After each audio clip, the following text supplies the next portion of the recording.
오늘 말씀의 제목은 얼음 냉수입니다. 설교가 뒤로 갈수록 시원해야 하는데 더우면, 답답하면 우리 뒤에 계신 분들이 센스 있게 에어컨을 좀 올려주시기 바랍니다. 시원할 수 있도록. 저 윤현부 선생님이 참 대단하다는 생각을 했습니다. 제가 2부 예배 끝나고 이제 인사를 하는데요, 저한테 쪽지를 이렇게 주시는 거예요. 그래서 또 뭐 이렇게 또 쪽지까지 주시면서 이렇게 은혜를 받았다 표현하시나 봤더니, 목사님 뭐 틀렸어요 이렇게 얘기하시는 거예요. 그래서 제가 다시 겸손한 마음으로 주님 앞에 섰습니다. 네. 뭐가 틀렸는지는 제가 나중에 말씀드리도록 하겠습니다. 이스라엘에는 기후가 크게 세 가지가 있습니다. 하나는 겨울 우기가 있고요, 또 하나는 여름 건기가 있고, 이제 과도기적 계절이 있습니다. 우리나라로 치면 이제 가을이나 봄 같은 시기인데요, 겨울 우기는 이제 10월부터 시작해서 그 이듬해 한 4월까지, 짧게는 3월까지 우기가 됩니다. 그래서 이 우기의 특징이 뭐냐면 비가 언제 올지 모른다는 게 특징입니다. 그리고 비가 아주 예측하기 어려운 게 그 우기의 특징이고요. 또 이제 건기의 특징이 뭐냐면, 이 건기는 6월부터 9월까지 지금 짧지만 비가 전혀 내리지 않는다는 거예요. 그 팔레스타인 사막 기후로 비가 내리지 않고 아주 바짝 마릅니다. 그래서 이슬이 아니면 모든 식물들이 말라버리는 어떤 그런 상황이죠. 마지막 계절은 이제 오늘 과도기적 계절인데요, 오늘은 추수 때입니다. 이 계절의 특징은 4월 중순부터 5월 말까지 여름 건기가 시작되기 전에 이 이제 계절이 있고, 또 9월 초부터 10월 중순까지 이제 겨울 우기가 오기 전에 이 계절이 두 번 있는 거죠. 이 계절의 특징이 뭐냐면 이제 시로코라는 바람이 붑니다. 이게 무슨 바람이냐면 이제 사막 열풍인데요, 모래바람과 같이 날아오는 바람입니다. 이게 이 두 계절 이제 두 번 다 있는데요, 건기가 시작되기 전에는 이 바람이 이렇게 4, 5일 동안 계속되면서 아주 건조한 바람을 몰고 옵니다. 그래서 수확을 앞둔 곡물들을 다 이렇게 바짝바짝 말라버려요. 그리고 우기 앞에 부는 이 바람은 비를 몰고 옵니다. 그래서 이 바람이 불 때 비가 이제 내리기 시작해서 또 그동안 이렇게 키웠던 작물들이 이제 말라버리는 어떤 그런 망쳐버리게 되는 그런 바람이죠. 이스라엘은 4월과 5월에 보리를, 또 5월과 6월에 밀을 이렇게 수확을 합니다. 그래서 우기가 끝날 때쯤부터 건기가 시작되기 전까지 아주 짧게 이제 보리와 밀을 수확을 하는데요, 이 바람 때문에 이스라엘 유대인들의 이 추수는 아주 전투적입니다. 왜냐하면 농사 지은 것들을 한순간에 잃어버릴 수 있기 때문에 아주 바쁘게 이제 추수를 하게 되는 거죠. 혹시 그 세븐일레븐 편의점 아시죠? 네, 뭐 그걸 광고하는 건 아니고요. 혹시 세븐일레븐 이름의 뜻이 뭔지 아십니까? 원래는 그게 이제 처음에 생길 때 오전 7시에 열어서 오후 11시에 문을 닫는다라고 해서 세븐일레븐이에요. 여기서 고개를 끄덕이시는 분은 이제 처음 아신 거죠. 여러분, 이런 그 유익한 설교를 듣고 계십니다. 근데요, 이 세븐일레븐이 한국 사람들 때문에 24시로 바뀐 거죠. 워낙 한국 사람이 부지런하고 열심히 사니까. 한국 사람만큼 열심히 사는 민족이 유대민족이에요.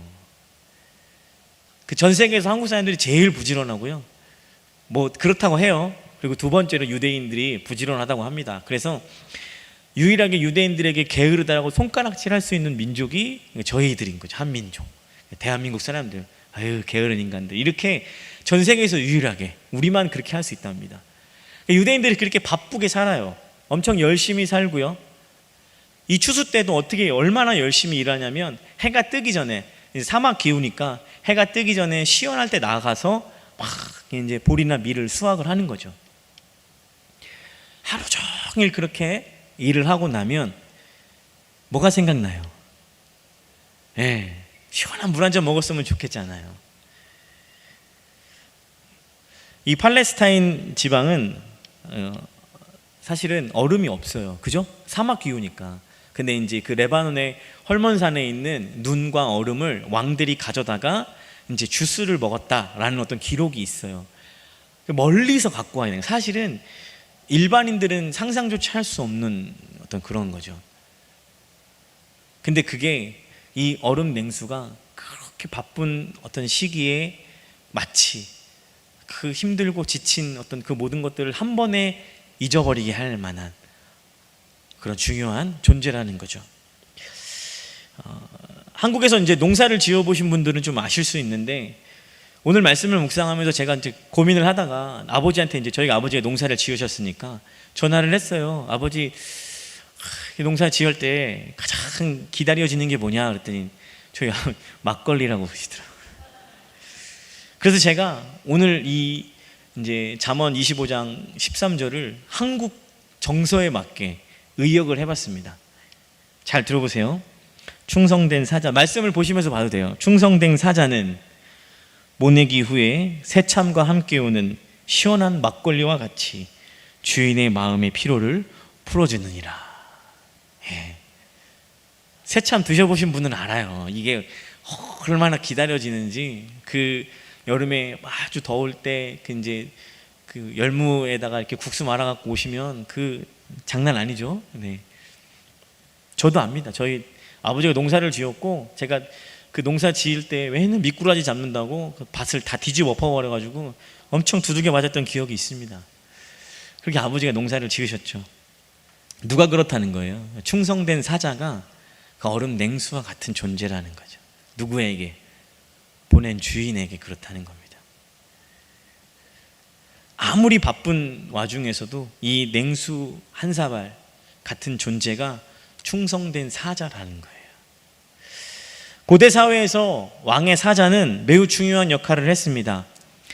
단순히 그는 스피커의 어떤 말을 전달하는 것으로만 그치는 것이 아니라 왕의 의중을 잘 파악하고 어느 곳에 가서 왕의 뜻을 전달하고 또 왕의 뜻을 관철시키는 일들을 이 사자가 했죠.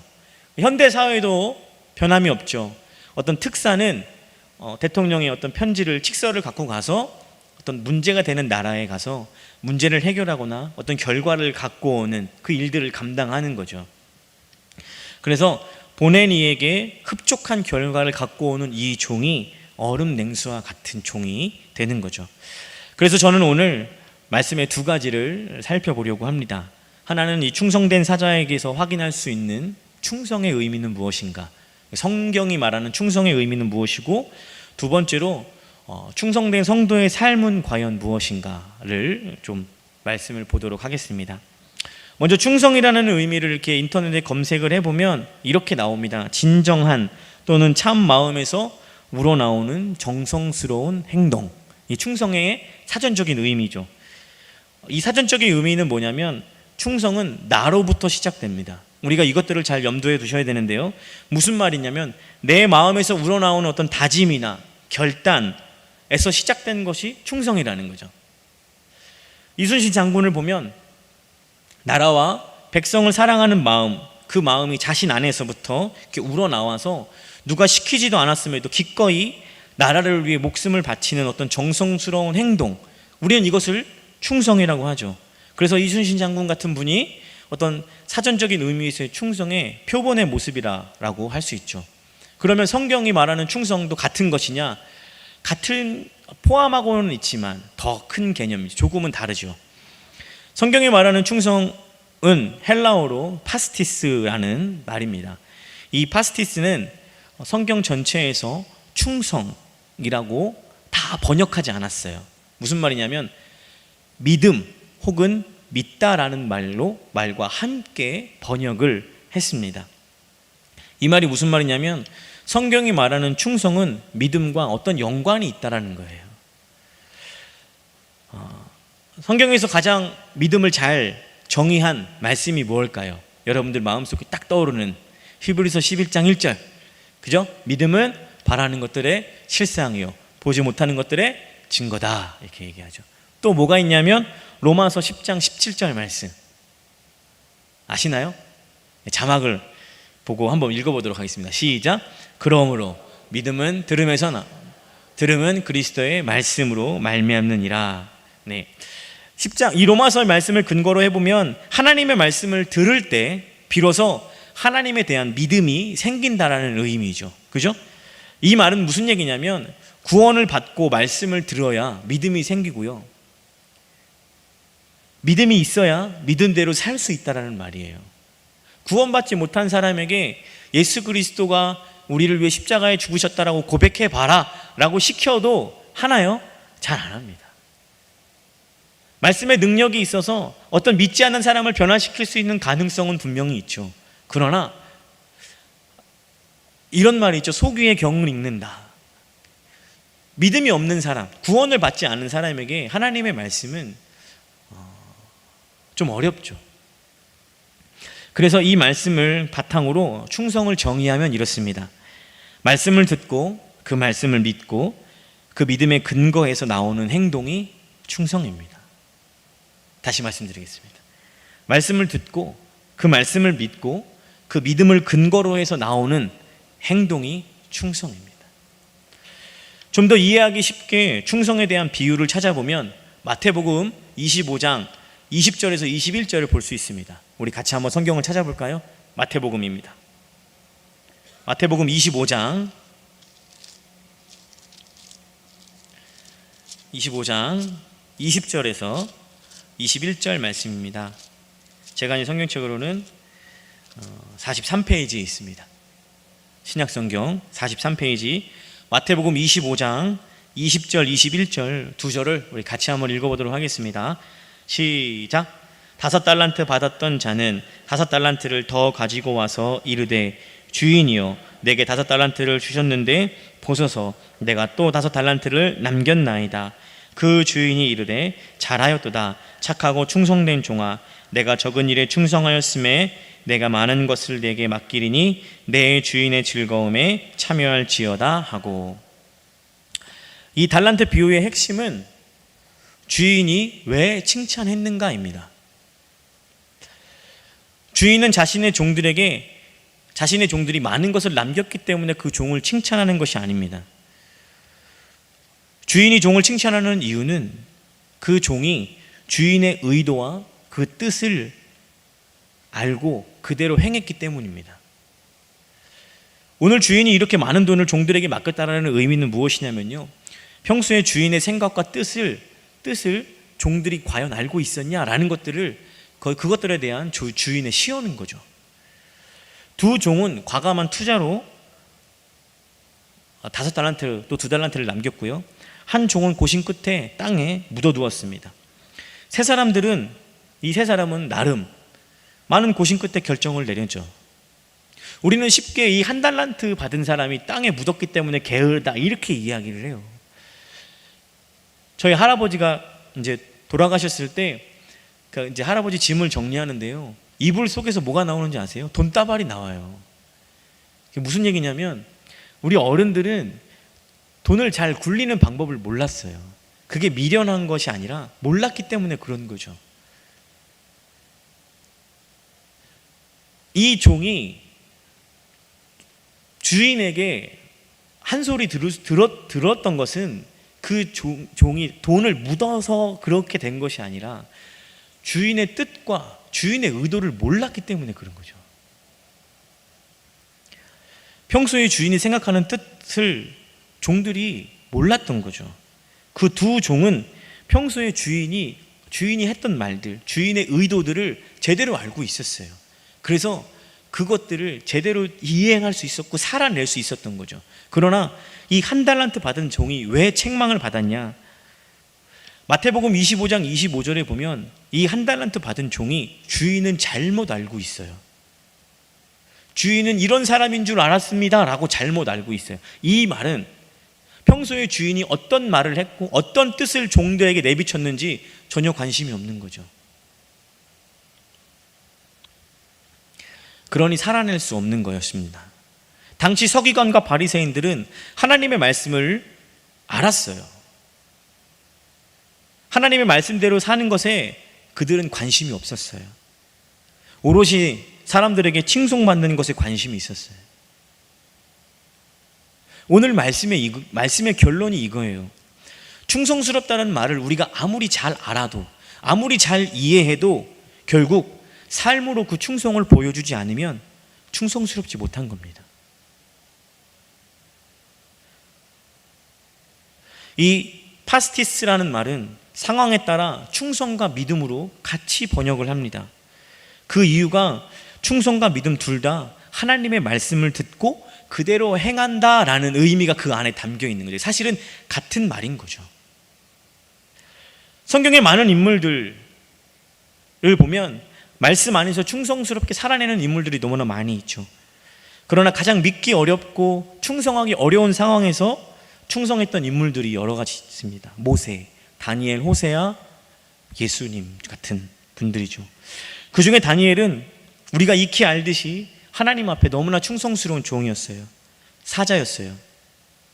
그러나 다니엘의 상황은 어땠습니까? 나라는 망했고요. 자신은 포로의 신분이었습니다. 포로라면 어떻게 해야 되죠? 어떻게든 살아남으려고 자신을 끌고 온 왕에게 충성을 다해야 합니다. 물론 다니엘은 자신을 끌고 온 왕에게 충성을 다했습니다. 그러나 그 충성은 하나님의 말씀을 온전히 믿고 붙잡으며 마음을 다해 그 말씀대로 살아가려는 그 삶의 충성 속에서 나오는 충성이었어요. 제가 말씀을 묵상하다가 다니엘이 어떤 말씀을 붙잡았을까라는 궁금증이 생겼어요. 여러분 궁금하지 않으세요? 저만 궁금하군요.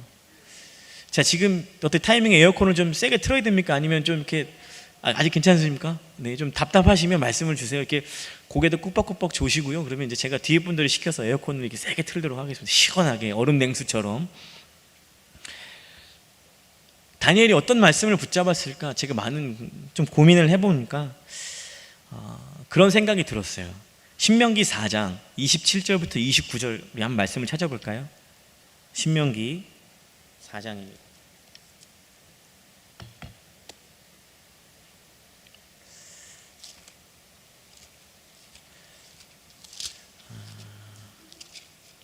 신명기 4장 27절부터 29절까지 제가 가진 성경책으로는 267페이지에 있습니다.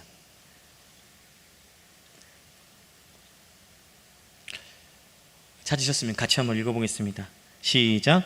여호와께서 너희를 여러 민족 중에 흩으실 것이요 여호와께서 너희를 쫓아 보내실 그 여러 민족 중에 너희의 남은 수가 많지 못할 것이며 너희는 거기서 사람의 손으로 만든 바 보지도 못하며 듣지도 못하며 먹지도 못하며 냄새도 맡지 못하는 목석의 신들을 섬기리라. 그러나 내가 거기서 내 하나님 여호와를 찾게 되리니 만일 마음을 다하고 뜻을 다하여 그를 찾으면 만나리라. 아멘. 다니엘의 어떤 이 상황과 오늘 이 모세가 요단 동편에서 요단강을 건너가기 전에 이스라엘 백성들 너희가 가나안 땅에 들어갔을 때 이방신을 섬기면 이렇게 될 것이라는 것을 미리 예언한 말씀이에요. 유대인들은 성인이 되기 전에 모세 오경을 달달달 외웁니다. 저는 다니엘이 이 말씀을 붙잡았을 것 같아요. 비록 우리가 죄로 인해 하나님께 흩음을 당한 이후에라도 하나님께 기도하고 하나님을 찾으면 오늘 나를 만나주실 거라는 분명한 믿음을 다니엘이 붙잡았다라고 저는 생각됩니다. 다니엘의 이 믿음은 이방 땅 종되었던 곳에서 하나님의 말씀을 온전히 충성하게 할 수 있는, 하나님 말씀에 온전히 충성된 삶을 살 수 있는 근거와 원동력이 되었습니다. 이런 충성스러운 다니엘이 하나님의 마음을 얼마나 시원하게 했는지 우리는 말씀을 통해 확인할 수 있어요. 다니엘의 삶을 보면 다니엘이 사자굴에 던져집니다. 하루가 지난 후에 이겁니다. 저는 벨사살 왕이라고 생각을 하고 있었는데 그 윤영보 선생님이 다리오 왕이에요 이렇게 적어주셨어요. 1부, 2부 들으셨던 분들 수정 부탁드립니다. 다리오 왕이 다니엘을 사자굴에 던졌어요. 그리고 하루가 지난 후에 그 다음날 그 굴 앞에 가서 다리오 왕이 뭐라고 얘기했냐면 하나님의 종 다니엘아, 내가 항상 섬기는 내 하나님이 너를 구원했냐라고 물어봐요. 얼마나 목소리 높여서 간절히 불렀겠어요. 다니엘이 뭐라고 얘기합니까? 다니엘이 왕에게 이르되 왕이여 원하건대 왕은 만수무강하옵소서. 이거 현대말로 번역하면 이거예요. Good morning, sir. 굿모닝! 왕한테 굿모닝 하는 거예요.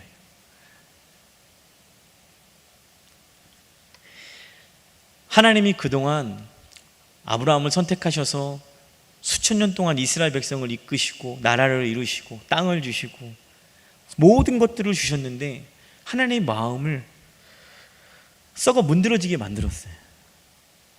근데 이 다니엘의 한 번의 이 대답, 왕이여, 좋은 아침입니다.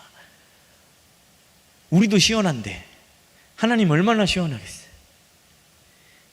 이게 얼음 냉수이고요, 충성스러운 사자의 모습입니다. 그렇게 사시기를 주님의 이름으로 축복합니다. 여기서 크게 해야 됩니다. 항상 제 설교에는 포인트가 있죠. 이렇게 사시기를 주님의 이름으로 축복합니다. 더 크게 해야 되는데. 그러면 예수님은 어떻습니까?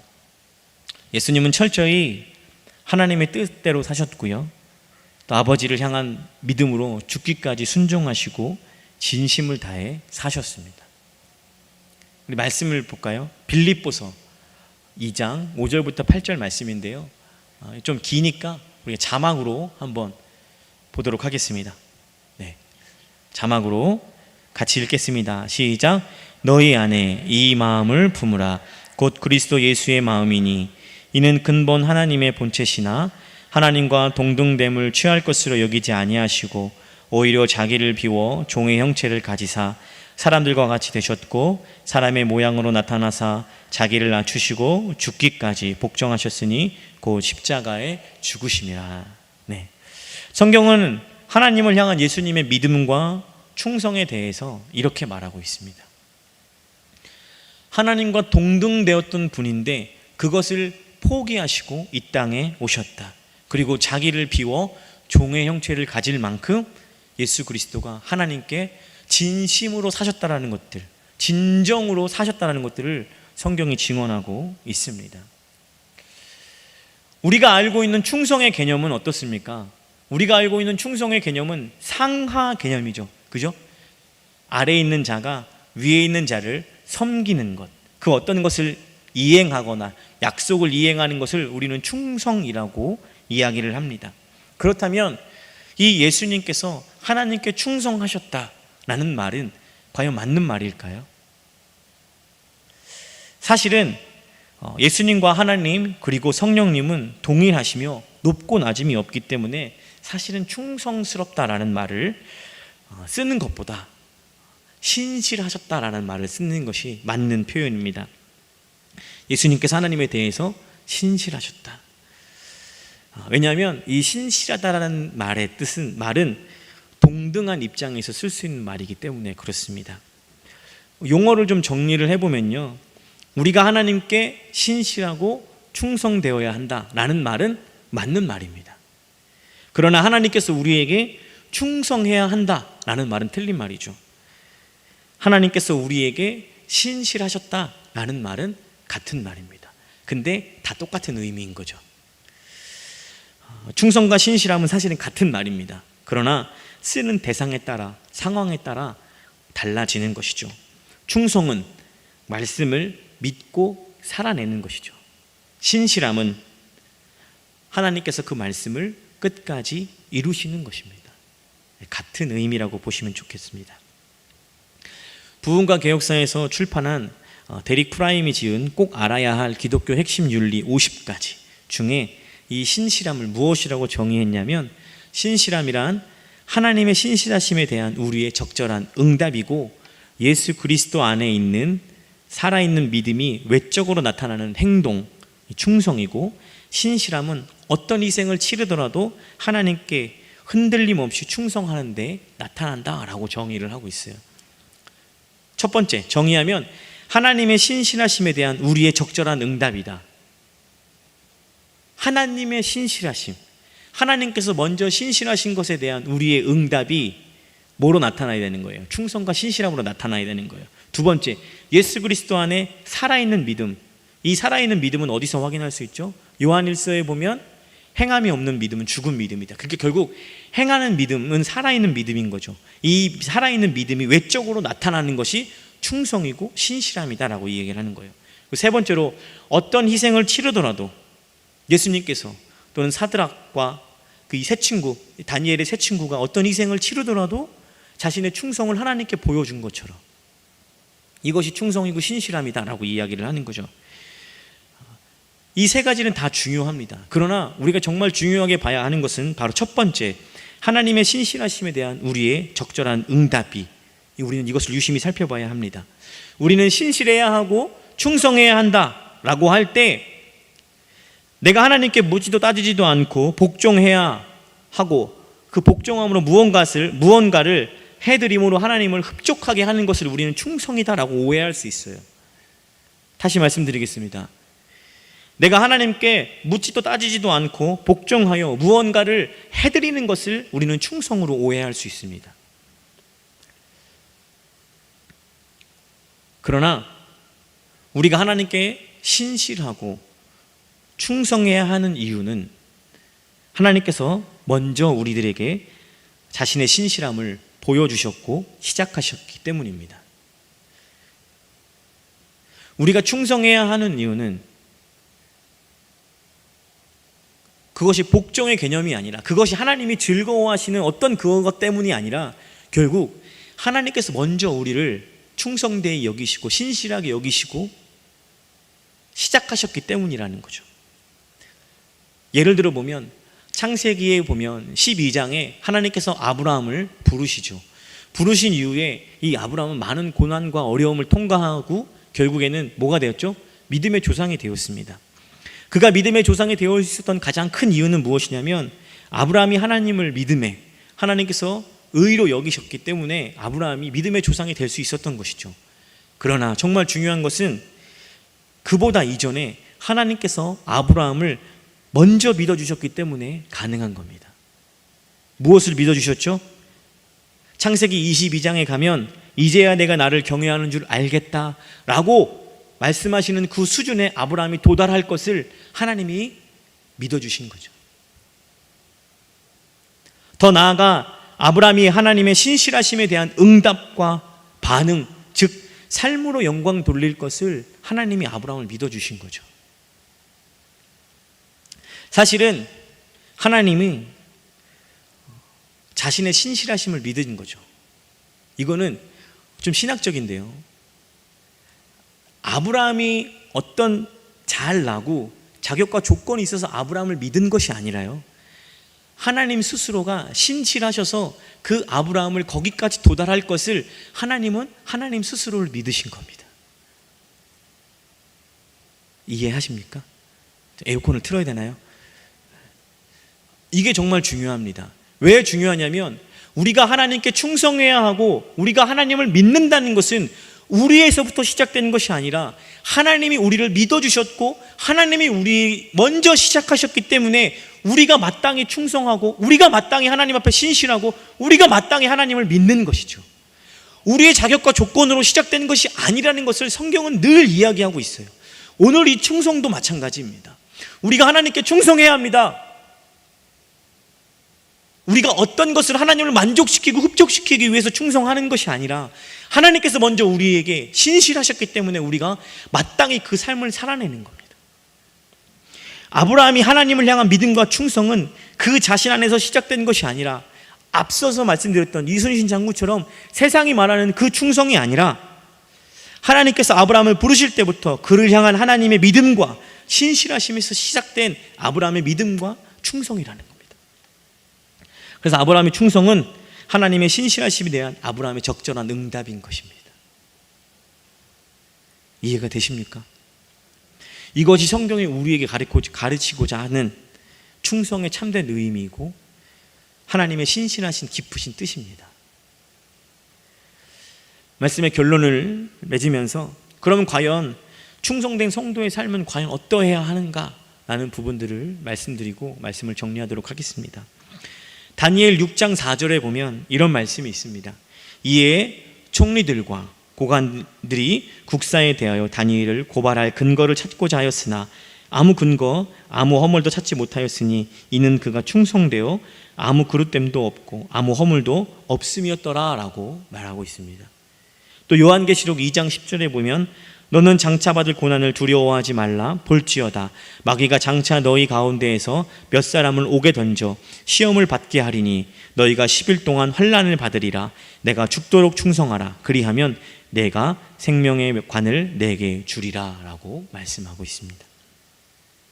성경에 충성이라는 단어를 검색하면요, 모세, 여호수아, 다윗, 모르드게, 다니엘, 바울, 수없이 많은 사람들이 등장을 합니다. 이들은 다 하나같이 충성을 삶으로 보여준 인물들입니다. 그 중에 다니엘은 우리가 앞서서 살펴봤던 것처럼 사자굴에서 하나님의 마음을 시원케 하는 자였어요. 하나님 얼마나 시원하셨습니까? 그런데요, 우리가 잘 알아야 하는 것은 그렇게 하나님의 마음을 시원하게 했던 그 일이 있은 후에 여전히 그의 삶에서는 원수들의 끊임없는 중상모략 속에 다니엘은 살아야 했습니다. 우리는 한 번만 잘 충성하면 된다라고 생각하기 쉽습니다. 한 번만 잘하면 된다. 그러나 우리가 다니엘의 삶을 통해 확인한 것처럼 한 번의 충성이 모든 것을 해결하는 것은 아닙니다. 충성했다손 치더라도 여전히 그 충성된 사자의 삶에 어려움은 끊이지 않고 원수들이 득실거리고 있는 거죠. 마치 사막의 모래바람이 매년 추수를 앞두고 불어오는 것처럼 충성된 성도의 삶의 모습은 한 번만 잘하면 되는 것이 아니라 어느 기간 동안 일정하게 내가 이만큼 했으니까 나는 쉬겠습니다, 이게 아니라 충성된 사자, 하나님의 마음을 시원하게 하는 종은 그때그때 끊임없이 충성된다는 것입니다. 오늘 요한계시록의 성도들은 어떻습니까? 이 요한계시록이 쓰여질 때에는 기독교 역사 중에 가장 극심한 핍박이 있었던 시기입니다. 그런 상황 속에서 요한은 뭐라고 이야기합니까? 죽도록 충성하라라고 이야기하고 있습니다. 우리가 오해하기 쉬운 것 중에 하나가 내가 교회에 충성하고 말씀에 충성한다 하여 하나님 형통의 복을 약속했다라는 어떤 그런 마음. 오히려 성경은 하나님 말씀에 충성하고 그 말씀을 충성되이 살아낸 성도들은 그들의 삶을 보면 대부분 고난과 고통의 길을 걸어갔습니다. 왜냐하면 우리가 신실하고 충성스럽게 믿음을 따라 걸어가는 길은 성경에서 이 길은 많은 사람들이 걸어가는 길이라고 말하고 있지 않습니다. 극소수가 걸어가는 좁은 길입니다. 예수님도 자신의 십자가를 지고 가신 길입니다. 예수님도 십자가를 지고 가셨다면 우리도 마음 편하게 갈 수 있는 길은 아닐 것입니다. 사랑하는 성도 여러분, 좁은 길 아니면 넓은 세상의 길입니다. 그 중간에 애매하게 걸쳐있는 길은 없습니다. 이것 아니면 이것입니다. 충성스러운 하나님의 마음을 시원하게 하는 종은 비록 그 삶이 고되고 힘들고 어려울지라도 좁은 길을 걸어가는 자입니다.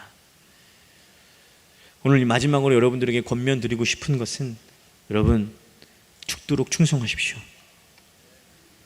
내가 잘나고 능력이 많아서 하나님께 충성하는 것이 아니라 앞서서 말씀드렸던 것처럼 하나님이 먼저 나를 믿어주셨고 하나님이 먼저 나에게 신실하셨기 때문에 그에 대한 우리의 마땅한 응답이 충성으로 나와야 되는 거예요.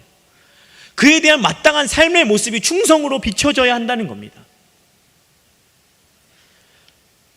한 번 더 말씀드리겠습니다. 죽도록 충성하십시오. 왜냐하면 하나님은 우리가 죄인이었을 때에도 하나님께서는 예수 그리스도를 희생하면서까지 흔들림 없이 끝까지 우리를 신실하게 여겨주셨기 때문입니다. 우리가 아직 죄인 되었을 때에 하나님께서 우리에 대한 자기의 사랑을 확증하셨다라고 말씀하셨습니다. 우리가 아직 죄인 되었을 때입니다. 우리의 자격과 조건이 되어서 하나님께서 우리를 구원하시는 것이 아니라 우리가 여전히 죄인 되었을 때에 우리를 구원하신 그 하나님의 구원, 그 하나님의 신실하심, 그 신실하심 속에 마땅히 우리가 충성된 삶을 살아야 한다는 겁니다. 어떤 형통의 복이 약속되어 있어서 우리가 충성하는 것이 아니라 우리를 구원하신 그 하나님의 구원의 은혜로 그렇게 살아야 한다는 것입니다. 사랑하는 성도 여러분, 마지막으로 충성이 무엇인지 아는 것으로 끝나는 것이 아니라 얼음 냉수와 같은 종이 주인의 의도와 뜻대로 살아내려는 애씀과 고단함과 수고와 노력, 그 모든 것이 삶으로 나타났던 것처럼 여러분들도 충성의 삶을 사시기를 주님의 이름으로 축복합니다. 저와 여러분, 하나님의 신실하심에 반응하시며 충성된 사자가 얼음 냉수와 같이 하나님의 마음을 시원하게 하는 그런 삶을, 그런 인생을, 그런 충성됨을 살아가시기를 주님의 이름으로 부탁합니다.